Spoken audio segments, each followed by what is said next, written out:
Fala, samurai, beleza? Então, nessa aula a gente vai ver algumas particularidades da linguagem Dart, algumas coisas que o Dart também importou de outras linguagens, e são coisas que eu acho bem legal e muito útil até na nossa programação do Flutter. Muitas das coisas que a gente vai aprender nessa aula, a gente usa também no Flutter, e essas coisas com certeza melhoram a qualidade do nosso código, beleza? Então vamos lá. Primeira coisa interessante que eu acho é um operador chamado Spread Operator, que é um operador de espalhamento, digamos assim. Então como é que ele funciona? Digamos que a gente tem uma lista de números pares aqui, certo? Então ela é formada por 2, 4, 6 e 8. E a gente tem também uma lista ímpares, que ela é formada por 1, 3, 5, 7. Então, o Dart ele tem uma maneira bem legal de juntar essas duas listas, por exemplo. Eu posso simplesmente fazer aqui, ó, lista todos os números. Aí, olha que coisa legal, eu posso fazer aqui 3 pontos, listas ímpares, vírgula, 3 pontos, lista pares, ponto e vírgula, e quando eu der um print aqui, na lista de todos os números, opa, de novo aquele meu erro, chamando aqui de int, não é int, aqui é uma lista de int, certo? Quando eu rodar aqui, ó,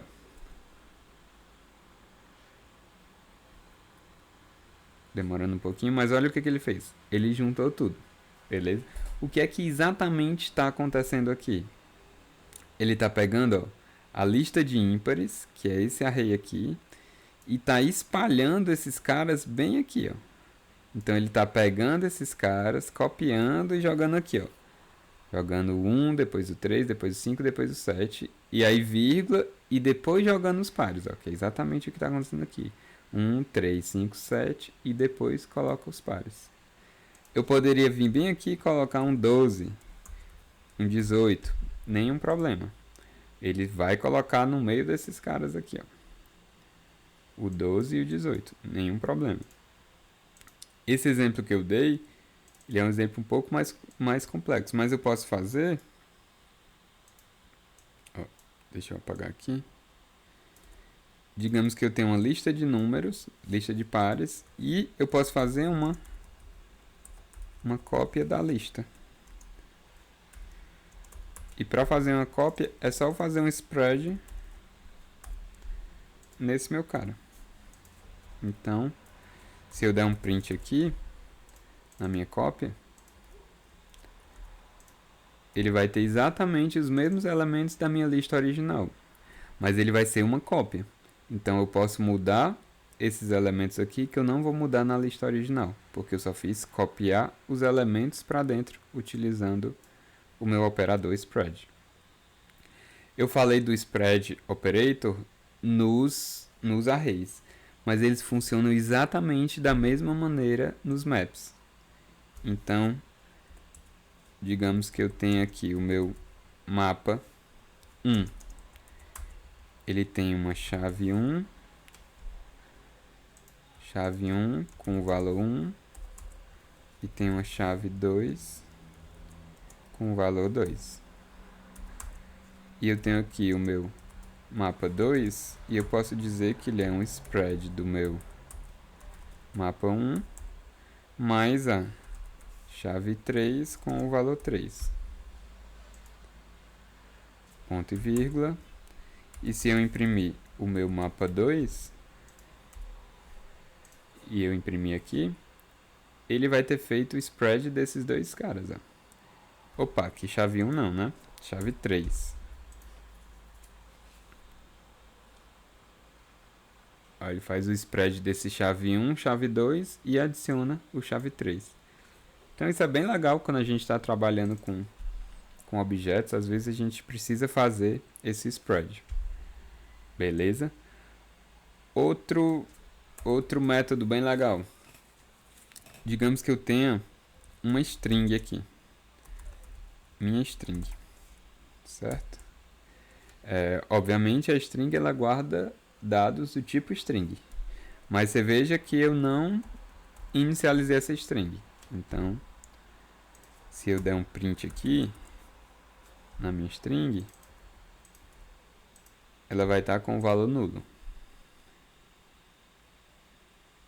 Ela vai estar com o valor nulo. Então, se eu fizer aqui minha string ponto, chamar qualquer método dela, por exemplo, trim, isso vai me gerar um erro. Concorda? Porque essa minha string é nula. Então, quando eu chamar nulo.trim, ele vai me ocasionar um erro. Vamos ver esse erro acontecendo. Ó, me lançou o famoso nullPointerException. Beleza? Então, o Dart ele tem um operador também para tratar isso.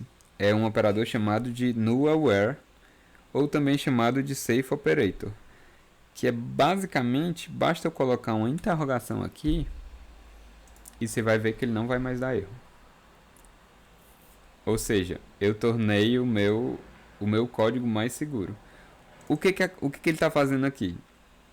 Esse operadorzinho, o funcionamento dele é o seguinte. Deixa eu afastar aqui um pouquinho. O funcionamento dele é o seguinte. Se essa expressão for nula e tiver uma interrogação aqui, ele não executa a expressão que vem depois da interrogação. Então, nesse caso aqui, o minha string é nula, ele não executa a operação trim que vem depois, e ele simplesmente retorna nulo. Certo? Se essa instrução, essa operação ou essa variável que vem antes da interrogação for algo não nulo, ele simplesmente executa. Então, eu posso colocar aqui ABC.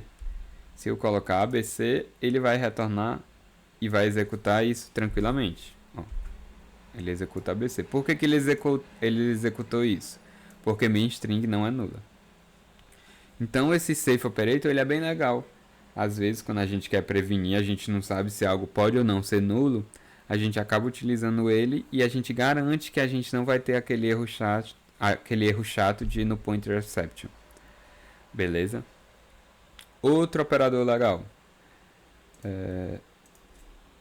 Vamos voltar aqui para o main string. Tem um operador, esse operador de atribuição, aqui ó, eu posso fazer o seguinte operador. String A recebe minha string ou nulo, a string nulo. E se eu imprimir aqui, ó, se eu imprimir o meu A, ele vai imprimir aqui nulo. O que esse operador faz? Esse operador, ele checa se a expressão que vem à esquerda dele retorna nulo. Ou é nulo. Se ela for nulo, ele atribui o valor à direita dela. Então, nesse caso, ó, minha string eu não inicializei aqui. Então, ela é nula. Então, quando eu chego aqui, esse operador pergunta: minha string, você é nulo? No caso, é. Então, o operador retorna o que vem logo depois das duas interrogações. É mais ou menos como se fosse aquele operador ternário, sendo que mais voltado para atribuição. E também um jeito mais curto. Se eu atribuir aqui um valor string, ele vai fazer a mesma checagem. Minha string é nula? Nesse caso não é. E se não for nulo, ele já retorna o valor para a variável A. Ele nem pergunta o que vem, ele nem retorna o que vem depois das interrogações. Ele já retorna isso aqui se isso não for nulo. Então é também algo bem interessante. Outra coisa legal é os collection if e collection for. Isso é muito utilizado no Flutter. Então, vamos ver como é que funciona. Digamos que eu tenho uma lista de números, certo? Então, aqui eu tenho 1, 2, 3, 5, 7. Beleza? Vou botar um ponto e vírgula aqui. E falta uma chave aqui que eu tinha apagado. Então eu posso vir bem aqui e fazer o seguinte. Se eu vou criar aqui uma variável chamada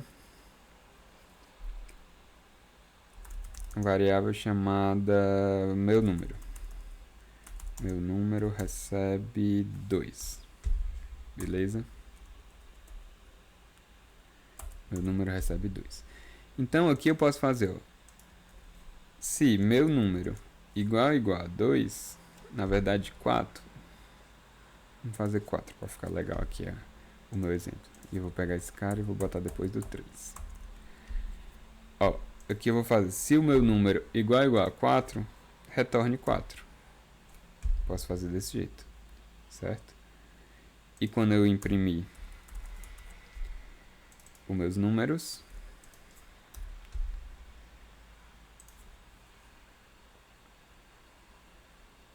ele retorna o 4. Por quê? Porque dentro dessa minha coleção eu consegui colocar um condicional. Então ele só vai retornar esse valor se isso for verdadeiro.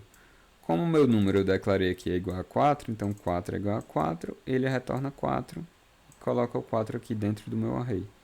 Se o meu número fosse, sei lá, 9, ele não colocaria o 4 aqui dentro, certo? Outra coisa legal, esse é o famoso collection if. Nós temos o collection for. Como é que ele funciona? Digamos que esse cara seja só esses 3, certo? Eu vou até apagar aqui. Apagar aqui, para ficar mais legível. Então aqui eu posso criar um laço. E aqui eu posso fazer int i recebe 4, enquanto i for menor ou igual a 9, i mais, e aqui retorne i. Então o que ele vai fazer? Ele vai executar esse for aqui de 4 até 9. Então no final esses números eles vão ser de 1, vai ser 1, 2, 3, e aqui de 4 a 9. Então vai ser um array de 1 até 9. Se eu executar aqui, 1, 2, 3, 4, 5, 6, 7, 8, 9. Então eu acho isso bem legal do Dart, porque é uma coisa que a gente vai ver lá na frente que é muito útil no Flutter. No Flutter, às vezes a gente faz várias vezes essa construção quando a gente quer colocar vários widgets ou quer colocar widgets com algum tipo de condição, quer colocar ou não um widget. Então a gente vai ver lá pra frente, mas aprenda isso aqui que pode ter certeza que você vai usar bastante isso. Outra coisa interessante é falar um pouquinho sobre os parâmetros, funções e parâmetros de funções do Dart, certo? Então, digamos que eu tenho uma função aqui que não retorna nada, retorna void, chamado minha função, certo? Ela recebe um inteiro, número, e ele só faz imprimir o número. Então, para chamar essa minha função, lá dentro da main eu posso só passar minha função e passar um número para ela. E quando eu executar aqui, ele vai retornar aqui 5. Beleza? Coisa legal que a gente pode fazer com o Flutter. A gente pode tornar, do jeito que está aqui, esse parâmetro num, ele é obrigatório, certo? Tanto é que se eu tirar aqui, ó, ele reclama aqui, ó, que ele diz que está faltando um parâmetro. Mas eu posso tornar esse parâmetro num não obrigatório, posso tornar optativo. Então assim continua correto, mas se eu tirar aqui, ó, não fica errado.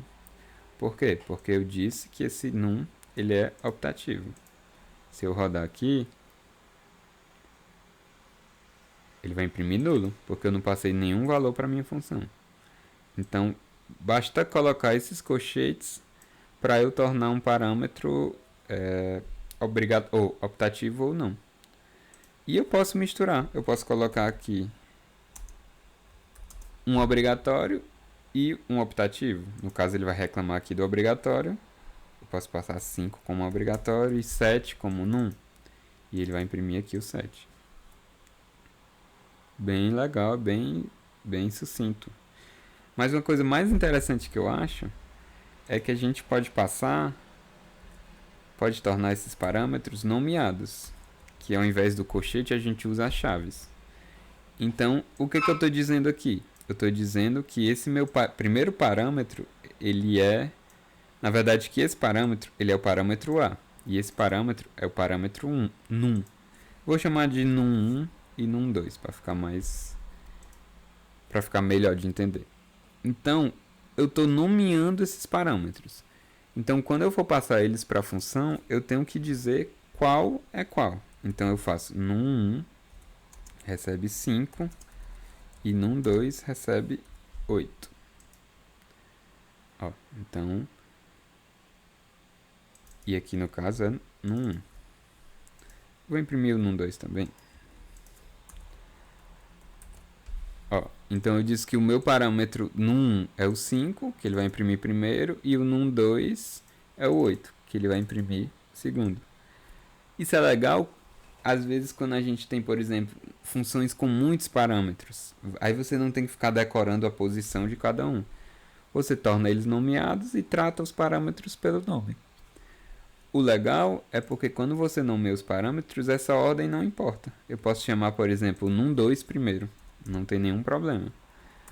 Porque o compilador ele reconhece o parâmetro pelo nome. Então, se eu rodar aqui, vai ser exatamente o mesmo valor. Outra coisa interessante é eu posso passar parâmetros default. Então, eu posso passar aqui, por exemplo, 12. O que eu estou dizendo aqui? Se nenhum valor for passado para o num12, assuma que ele é 12. Então, ó, no caso eu vou deixar aqui, eu estou passando 8. Quando eu rodar, vai ser a mesma coisa, porque eu estou passando um valor. Mas se eu tirar aqui o num2, eu não estou passando mais ele. Como eu não estou passando ele, o compilador vai assumir que o num2 é 12 e vai imprimir aqui 12. Vamos ver. 5, 12. Outra opção também bem legal do Dart. Beleza? Então, basicamente a gente falou um monte de coisinha legal no Dart. Esse tipo de coisinha é o que na minha opinião torna o teu código melhor frente a outros códigos. Então, realmente isso não é frufru não, ajuda o teu código a ficar mais entendível, menos complexo e mais fácil de manter. Então, eu sugiro que você pratique isso, que você aprenda mesmo, porque isso vai fazer muita diferença quando você estiver lá fazendo seus aplicativos em Flutter. Beleza? Então, por essa aula é só isso. Na próxima aula a gente se encontra. Valeu e até mais!